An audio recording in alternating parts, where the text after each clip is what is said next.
Eh bien, bonjour à tous et à toutes. Donc, c'est Jean-Pierre de Cyberlibris. J'espère que vous allez bien. Je suis content de vous retrouver pour cette nouvelle séance de présentation des nouveautés Bibliovox pour la deuxième fois de l'année. Je remercie aussi les personnes qui participent, qui assistent à la séance aujourd'hui parce qu'on est pendant le pont de l'Ascension. Donc, je remercie les courageux qui sont présents pour le webinaire. Alors, pour les personnes qui ne peuvent pas assister à la séance, évidemment, la séance est enregistrée. Il y a un replay qui sera envoyé à tous les inscrits, hein, comme d'habitude. Autrement, effectivement, on ne s'était pas parlé depuis le mois de février, le 10 février. Donc, il y avait une petite séance de présentation des nouveautés à ce moment-là. On avait fait aussi un webinaire commun avec les éditions EDP Sciences il y a un petit peu plus d'un mois maintenant. Donc, le précédent webinaire, celui de février, et le webinaire avec EDP Sciences sont disponibles sur la chaîne YouTube de Cyberlibris. Donc, n'hésitez pas, si vous n'avez pas pu assister à ces deux séances, de les retrouver en ligne sur notre chaîne YouTube. La prochaine séance aura lieu à l'automne. On n'a pas encore défini la date. Ce sera vraisemblablement vers octobre-novembre. On va définir le planning de tous nos webinaires au mois de juin. Donc, on reviendra vers vous, on vous informera pour vous envoyer les dates des prochaines séances. Donc, comme je vous l'ai dit, la séance est enregistrée. Toutes les personnes qui assistent aujourd'hui à la séance, qui sont inscrites, vous allez recevoir un petit mail récapitulatif de tous les points que j'aurai évoqués aujourd'hui avec le lien vers le replay. Et puis, autrement, la vidéo sera disponible sur le YouTube de Cyberlibris la semaine prochaine.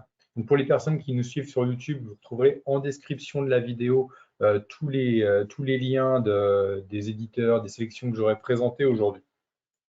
Voilà un petit peu la brève introduction. Donc, comme à l'accoutumée, on va parler de nouveautés qui sont rentrées dans le fond de Bibliovox. Donc, des nouveaux éditeurs. Alors, de temps en temps, il n'y a pas forcément de nouveaux éditeurs, donc je fais des focus sur des éditeurs qui ont fait des mises à jour importantes. Là, il y a pas mal de nouveaux éditeurs qui sont rentrés dans notre fond. Je vais m'attarder un petit peu dessus.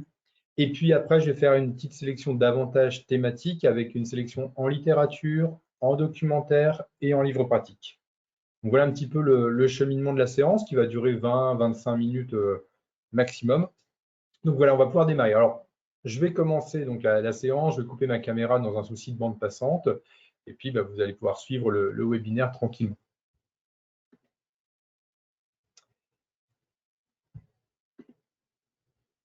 Alors, pour démarrer sur les nouveaux éditeurs entrés dans notre fonds récemment, je vais m'attarder sur un éditeur qui vient de Bretagne, du Morbihan, qui s'appelle Marathon Édition, avec qui on a fait rentrer une quarantaine de titres.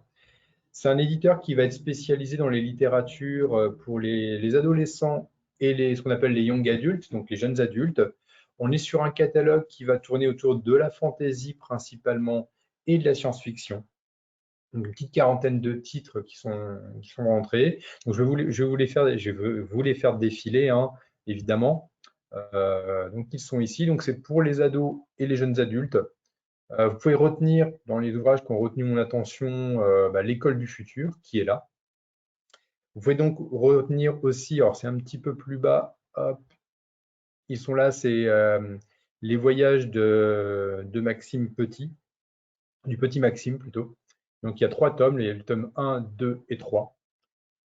Et puis un dernier, c'est Trac en terre occupée. Il est où? Il est un peu plus bas. C'est le dernier, c'est Trac en terre occupée aussi de Constantin Louvain qui a retenu mon attention. Et tout le catalogue a l'air intéressant. Donc, je vous invite à aller jeter un œil, surtout si vous aimez la fantasy et puis la SF. Et puis si vous avez un public d'ados, s'il y a des ados chez vous, vous pouvez leur conseiller cet éditeur. Donc vous recevrez le lien évidemment pour avoir accès au catalogue de cette maison d'édition. Donc c'était Marathon Édition.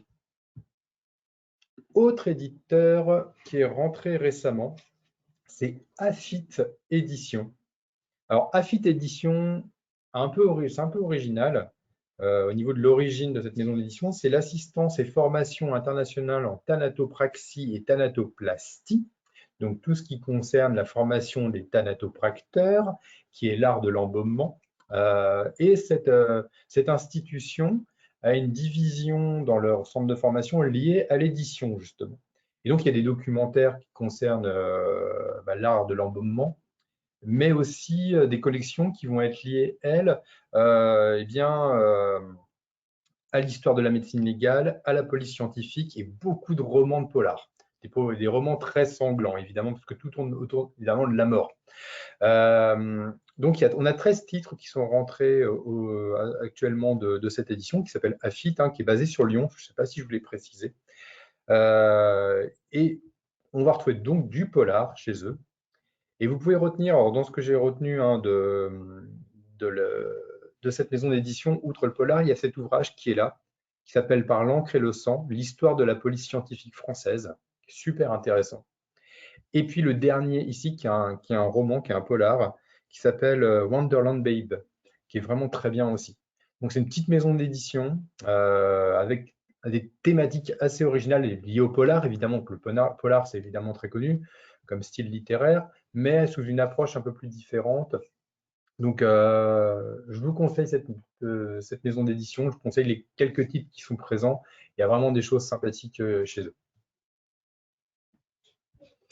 Autrement, autre éditeur dont je voulais vous parler, il est ici, c'est les éditions Didier. Les éditions Didier, qui est un éditeur assez connu, qui nous a proposé une sélection d'ouvrages pour ce qu'on appelle les FLE, les Français langue étrangère, donc l'apprentissage du français pour les étrangers. C'est une trentaine de titres de fond, donc des titres publiés entre 2004 et 2021 qui nous ont été proposés par l'éditeur. Il y a la collection langue et didactique, par exemple. Vous voyez comment aborder l'œuvre d'art dans l'enseignement des langues. Donc, il y a des choses assez pratico-pratiques ou pour les enseignants liées à la découverte du français, mais il y a aussi pour les gens qui veulent apprendre le français. Donc, on a aussi des ouvrages. Alors, ils sont un petit peu plus bas. Il y a beaucoup de livres de la collection langue et didactique, hein. Mais c'est cela, c'est les niveaux A1 pour le français, niveau A2 pour le français, niveau B1 pour le français, niveau B2 pour le français également. Donc, je pense aux instituts français qui travaillent avec nous, par exemple, qui sont en recherche de ce type d'ouvrage du français en langue étrangère. Et là, vous avez une collection clé en main qui vous est proposée avec Didier. On va tenter de développer davantage le fond, évidemment, avec eux, hein. C'est une première sélection qui a été faite avec l'éditeur. Donc, il y a ces ouvrages-là qui sont proposés. Donc, je vous invite à aller les consulter parce qu'il y a des choses vraiment sympathiques dedans également. Je vais passer maintenant, alors avant de passer à autre chose, juste pour récapituler hein, sur les nouveaux éditeurs rentrés dans le fonds de Bibliovox ces dernières semaines. Vous pouvez retenir donc Marathon Édition, Afit Édition et les éditions Didier FLE également. Je vais passer maintenant sur la partie littérature et je vous ai fait une belle sélection avec 15 romans. Donc il y en a beaucoup, il y en a pour tous les goûts dedans. Et parmi ces 15 romans, j'en ai retenu 4 qui m'ont semblé intéressants, qui m'ont davantage plu. Donc la liste des 15 romans est là, hein, vous la recevrez évidemment. Et je vais m'attarder sur, j'ai un peu trop vite, je vais m'attarder sur certains d'entre eux et je vais prendre celui-ci, Le sang noir de la terre, publié aux éditions du Rocher de Linda Hogan, qui est poète et romancière américaine. Et c'est une réédition de cet ouvrage, il a été publié déjà il y a une petite vingtaine d'années. Et c'est très bien d'en parler maintenant parce que ça coïncide avec la sortie du film Killers of the Flower Moon de Martin Scorsese avec DiCaprio et puis De Niro. Le film traite d'une affaire qui s'était passée dans les années 20 aux États-Unis, dans l'État d'Oklahoma. Et ce roman s'inspire de cette affaire également. Donc, je vais m'attarder sur le roman et pas parler du film, évidemment, parce que c'est deux choses différentes. Donc, dans l'Oklahoma, dans les années 20, du pétrole est trouvé dans une réserve indienne. Et s'ensuit après une série de meurtres dans cette réserve. Et on se rend compte que ces meurtres et ces disparitions, parce qu'il y a des disparitions aussi, sont liées justement à la découverte de ce pétrole parce qu'il y a des gens qui veulent s'accaparer les terres des Indiens pour pouvoir exploiter le pétrole. Donc, le FBI est saisi, alors qui est encore une jeune institution dans les années 20 aux États-Unis, le FBI est alors saisi de l'affaire pour enquêter sur ces disparitions et ces meurtres et les liens qui peuvent exister justement avec cette exploitation du pétrole qui arrive. Donc, il y a un agent qui est chargé d'enquêter, c'est un Sioux qui s'appelle Stace Red Hawk, qui doit enquêter sur cette affaire. C'est vraiment très bien, c'est excellent. Je ne connaissais pas ce roman, il est sorti, je vous dis, il y a une vingtaine d'années. Là, c'est une réédition qui vient d'être mis en ligne. Je pense que c'est lié à l'occasion de la sortie du film pour faire coïncider l'affaire, mais c'est vraiment très bien. C'est super bien écrit, c'est bien fait, la traduction est parfaite. C'est aux éditions du Rocher, donc Le sang noir de la terre. C'est un roman que je vous conseille évidemment aujourd'hui. Autre roman, alors il est un petit peu plus bas, il est là, c'est Le tueur au caillou. Je voulais vous parler de Alessandro Robecci. Alors, Alessandro Robecci, c'est un journaliste et un romancier italien. Il a publié déjà d'autres romans aux éditions Globe, hein. Je pense à Deux rages et deux vents et Ceci n'est pas une chanson d'amour, qui étaient aussi des polars. Donc là, on est dans un polar. Le polar nous emmène à Milan, dans un quartier populaire qui s'appelle la Caserne, qui est une cité HLM vétuste, qui fait les choux gras de la presse, la sensation pour parler insécurité et racisme. Et pourtant, l'action elle s'y situe à quelques kilomètres de cette cité. Il y a une série de meurtres qui a lieu à Milan, dans les quartiers riches, justement, où toutes les victimes sont retrouvées avec un caillou posé sur eux. Donc les victimes sont retrouvées avec un caillou posé sur eux. Quel est justement le lien entre ce fameux quartier populaire de la réserve et les victimes? Et puis évidemment, quel est le coupable? Donc il y a une série de personnes, des journalistes et des policiers qui enquêtent sur l'affaire. C'est un très bon roman. J'avais déjà présenté il y a quelque temps justement du même auteur de Rage et de Vent dans un précédent webinaire. Je trouve ce roman même meilleur que l'autre. Donc c'est un roman que je vous conseille évidemment aussi aujourd'hui. On va parler SF avec La Cité d'Ivoire, publié chez Critique Édition de Jean Krug, donc qui est un auteur de science-fiction, qui est glaciologue aussi. Et pareil, dans un précédent webinaire, je vous avais parlé de son précédent roman, son premier d'ailleurs, qui était Le Chant des glaces, qui avait été nommé dans pas mal de catégories littéraires, Le Chant des glaces. Donc là, il revient avec un nouveau roman euh, qui ne parle pas du tout des glaces, mais qui se situe dans le futur, en 2156, dans la cité Iliane, qui est une cité qui est sous dôme, ébranlée par le réchauffement climatique et gérée par une intelligence artificielle. Donc on a une ville qui est sous dôme, qui est dehors, c'est le réchauffement climatique, et la ville est gérée par une intelligence artificielle et une surveillance généralisée de la population. Donc on est dans un état policier. Dans ce climat anxiogène, on a trois personnages, Sam Desson, Lucky et Miles Swan, qui entendent parler d'une cité mythique qu'on appelle justement la cité d'Ivoire. Et ces trois personnages vont devoir décider, malgré la surveillance, malgré l'état oppressant, d'aller en quête de cette cité et sortir justement de la cité Iliane dans laquelle ils vivent. C'est très bien fait. On est vraiment dans un bon petit roman d'anticipation. Il y a beaucoup de choses d'actualité qu'on retrouve finalement dans ce roman, hein, le réchauffement climatique, les intelligences artificielles qui rentrent dans nos vies. C'est ça qui est décrit dans ce roman. C'est très bien. Je vous conseille énormément. Et puis, si ce livre vous a plu, je vous invite à aller consulter, lire après Le Chant des glaces de Jean Krug, qui est excellent également. Autre titre que j'ai retenu en littérature, c'est Comme des espions de Dieu. C'est de Clément Scolivet. J'espère que je prononce bien son nom de famille. C'est son premier roman et ce monsieur est spécialiste du renseignement. Donc il travaille sur les renseignements généraux, les services d'espionnage. C'est son métier à la base. Et là, chez Piranha, il vient de publier ce premier roman, donc Comme des espions de Dieu, qui raconte l'histoire. Alors c'est génial parce que ça fait un petit peu chou gras à des thèses complotistes, ce roman. Donc, ça parle d'une école qui s'appelle la SOAL, qui est une grande école de leadership, ayant pour but secret la formation d'étudiants à devenir des influenceurs afin d'intégrer les élites. Et les missions de ces étudiants, c'est d'influencer les élites.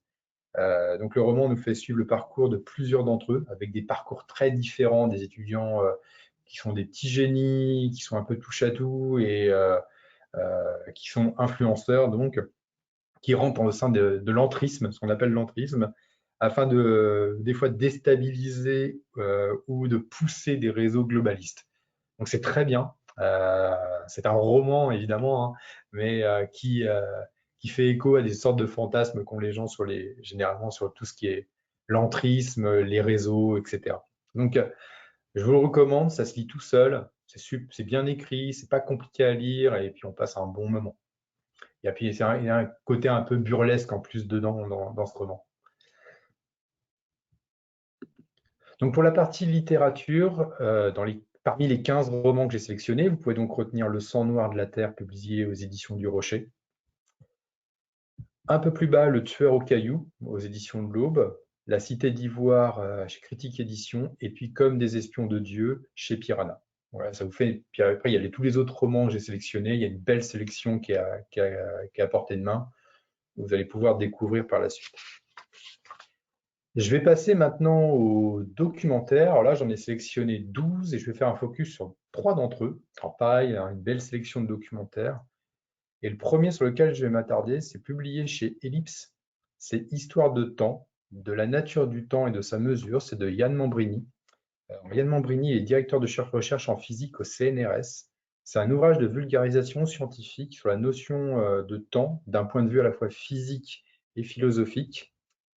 Comment se conceptualise le temps depuis l'Antiquité, comment on l'a conceptualisé, comment cette conceptualisation a évolué aussi, comment on la mesure et comment a évolué la mesure du temps, quels sont les outils depuis l'origine qui ont permis de mesurer le temps et comment ils ont évolué. Voilà ce qu'on va retrouver dans cet ouvrage. C'est très bien fait, c'est un très bon roman, excusez-moi, un très bon documentaire de vulgarisation sur le temps et ses histoires, parce que l'histoire, vous voyez, il est au pluriel, histoire de temps. Si vous vous intéressez au sujet, eh ben, je vous recommande vraiment ce bouquin parce qu'il est vraiment très bien fait.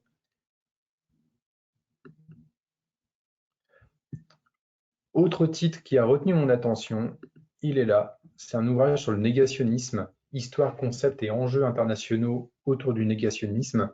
L'ouvrage est de Stéphanie Courable-Cher, qui est historienne et spécialiste justement du négationnisme. On est dans un bouquin de vulgarisation pour expliquer qu'est-ce que le négationnisme, les différents types de négationnisme qui existent, quelles sont les rhétoriques du négationnisme, comment s'opère justement la falsification de l'histoire, les différentes tendances de ces courants de pensée, les enjeux politiques qu'il y a derrière et quelles solutions contre le négationnisme. Voilà ce qu'on va retrouver dedans, c'est très bien. On apprend beaucoup de choses justement, à la fois sur ces courants de pensée qui sont ramifiés autour de plusieurs thèses, des fois différentes. Ça va du nazisme à l'antisémitisme, l'antisionisme, le racisme, etc. Elle explique tout ça, elle explique tous ces concepts-là. Donc, je vous recommande vraiment ce livre, c'est vraiment très bien fait.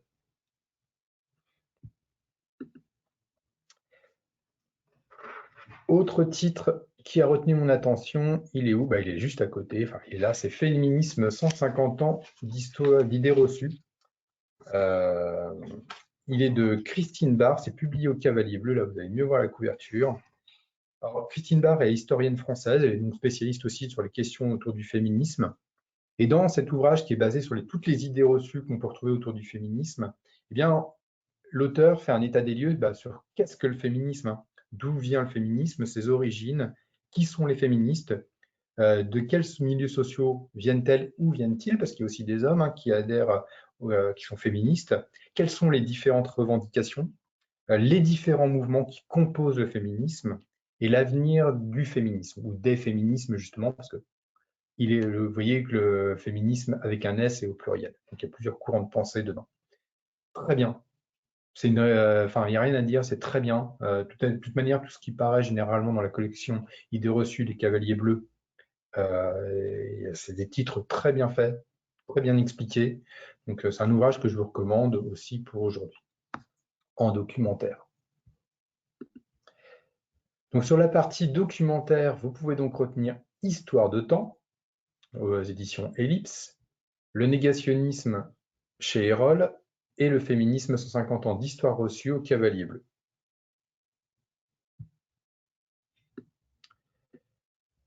Et je vais terminer avec les livres pratiques. J'en ai sélectionné 12 également et je vais faire un petit focus sur 3 d'entre eux. Donc ils sont ici. Hop. Et le premier sur lequel je vais m'attarder, allez, c'est Cours de grammaire française. C'est de Joël Garde-Tamine, qui est linguiste. C'est une linguiste et une auteure française. Et cet ouvrage va être très bien pour à la fois un public d'étudiants, mais pas que, pour des gens qui veulent se remettre à jour sur les règles de grammaire. On en a besoin tous les jours, on s'en rend compte, on fait des fautes tout le temps, tout le monde. Et bah, cet ouvrage est composé de cours, d'exercices avec des corrigés, pour revoir tous les principes fondamentaux de grammaire. Donc on retrouve le verbe, le nom, l'adjectif, la subordination, l'ordre des mots dans une phrase, la construction de texte. Donc il est très bien fait ce livre, c'est publié chez Armand Collin, il est plus de 300 pages et vous allez voir, vous allez retrouver dedans euh, tout- toutes les règles de votre enfance et donc certaines vous avez oublié justement leur fonction. Donc c'est excellent. Donc ouvrage que je vous recommande évidemment aujourd'hui en livre pratique. Autre titre publié chez Erol, c'est La face cachée des étiquettes, un guide pratique spécial textile pour achat éco-responsable. Il y a deux personnes qui ont travaillé sur cet ouvrage. Il y a tout d'abord Thomas Ebélé et puis Héloïse Moignot. Ils sont tous les deux conférenciers et conseillers pour des grandes marques, surtout dans le textile. Et ils interviennent également dans des grandes écoles euh, pour expliquer le circuit, comment fonctionne l'industrie du textile. L'ouvrage est vraiment excellent. C'est presque, alors je l'ai mis dans le pratique parce que c'est un ouvrage pratique, mais on est à la frontière du documentaire également. En gros, que se cache-t-il derrière les étiquettes de nos vêtements? Comment les lire? Comment les comprendre? Donc, c'est un guide pratique qui permettra de mieux connaître nos vêtements au niveau de la santé, la fabrication, le prix, mieux connaître les matières textiles utilisées, les différents labels qualité qui peuvent exister autour des vêtements et comment se constituer un dressing durable aussi. Donc, on retrouve tout ça dans ce petit guide qui est vraiment très bien fait. Moi, j'ai appris plein de choses sur le textile, et même des choses grand public qu'on pense connaître et finalement non. Comment sont fabriqués nos vêtements, le rôle de l'eau, par exemple, le rôle de l'eau dans la conception des vêtements. Donc, c'est un ouvrage que je vous recommande aussi qui est intéressant. Il y a plein de petites astuces aussi pour comprendre le fonctionnement de l'industrie textile et comprendre aussi comment se constituer une garde-robe, je dirais, éthique, la plus éthique possible. Dernier titre que j'ai retenu pour la partie livre pratique, c'est Préparer et réussir vos entretiens. C'est publié chez Géresso. Recrutement, évaluation, promotion, adopter les bonnes postures pour convaincre. C'est de Gérard Kiradi. Alors Gérard Kiradi est inspecteur à l'éducation nationale, mais il a aussi fait passer plus de 2000 entretiens dans sa carrière, soit dans le cadre de concours ou même de recrutement dans le milieu privé et dans le milieu public. Eh bien, cet ouvrage, et c'est un petit guide ultra pratique, c'est déjà sa 5e édition, hein, pour préparer son entretien, donc avant l'entretien d'embauche, comment se passe un recrutement, une évaluation, les différentes situations d'entretien dans lesquelles on peut se retrouver. Il y a beaucoup de situations différentes et comment les anticiper, et les résultats, comment recevoir les résultats et comment répondre aux résultats également si on doit répondre. Donc on trouve tout ça dans cet ouvrage. Donc pour les gens qui ont à préparer un entretien d'embauche, par exemple, ou un entretien pour un concours, quel qu'il soit, il y a tout dedans. C'est un ouvrage, vous voyez, c'est la 5e édition chez Géresso, donc c'est un ouvrage qui marche bien et qui est remis à jour très régulièrement. Donc je vous le recommande également pour aujourd'hui. Donc pour la partie livre pratique, vous pouvez donc retenir le cours de grammaire française, la face cachée des étiquettes et préparer et réussir vos entretiens. Voilà, j'ai terminé pour aujourd'hui. Je vous remercie beaucoup de votre attention. Je vous remercie également d'avoir été présent pour ce webinaire pendant le pont de l'Ascension. Je vous enverrai dans la journée un petit mail récapitulatif avec tous les liens que j'ai présentés aujourd'hui, donc les trois nouveaux éditeurs, hein, Marathon, Afit et Didier FLE, et puis vers les sélections de romans documentaires et pratiques que j'ai faites. Et pour les personnes qui suivent sur YouTube, hein, pensez à aller en description de la vidéo pour retrouver tous les liens également. Je vous retrouverai à la rentrée, donc vers octobre-novembre, il faut qu'on définisse le planning des webinaires là, pour l'automne. On fera ça au mois de juin. Il se peut qu'il y ait d'autres webinaires avec des éditeurs, donc je ne vous en dis pas plus pour le moment, hein. Ça pourrait être intéressant aussi, vous pourrez assister à ça comme on a fait avec EDP là, il y a un mois, j'allais dire en début d'année. Voilà. Je vous remercie beaucoup de votre attention. Je vous souhaite à tous et à toutes une très bonne journée. Si on n'échange pas d'ici là, je vous souhaite même un bel été, parce que l'été arrive. Et puis je vous dis à très bientôt et je vous souhaite aussi des bonnes lectures sur Bibliovox, hein. À bientôt. Au revoir. Bonne journée à vous.